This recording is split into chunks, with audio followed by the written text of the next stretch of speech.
Hello viewers, আসসালামু আলাইকুম। কেমন আছেন সবাই? মাশরাফি জুনিয়র নাটকের 1149 নম্বর পর্বের আপডেট প্রমাণে আপনাদের মাঝে চলে আসলাম। এ পর্বের শুরুতে দেখতে পারবেন আমাদের মনির জন্য রুনা এবং আয়ান যাবে একজন উকিলের কাছে।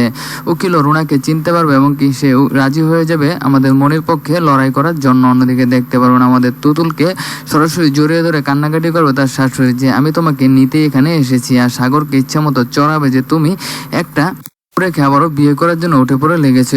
এদিকে আসলে দেখা যাচ্ছে জান্নাতের মা কিন্তু টাকার লোভের কারণে এমনটি করছে। পুলিশ ইন্সপেক্টর সবকিছু আস্তে ধীরে বুঝতে পারবে এবং কি সে বলবে বর্তমান স্বাধীন দেশ, আর এই স্বাধীন দেশে কেউ উল্টাপাল্টা করবে, কোনো পুলিশ ঘুষ খাবে সেটার মধ্যে মানে এবার আমরা সঠিকভাবে কাজ করব, সঠিক তদন্তের মাধ্যমে সকলকে বের করে ফেলবো। আর সেটাই মনি চায়, এই জন্য তার মনে অনেক ভয় ঢুকে যাবে, তা আপনারা দেখতে পারবেন। এদিকে অনেকটা খারাপ দিকে চলে যাচ্ছে আমাদের সেতারা খান। সে কখনোই ভালো কাজ করলো না আজ পর্যন্ত। সে এবার দিলারা খানকে ফুসলিয়ে ফাসলিয়ে চুপে চাপে বাড়িটা বিক্রি করার জন্য একটা বাইরের কাছে যাবে, তা আপনারা দেখতে পারবেন।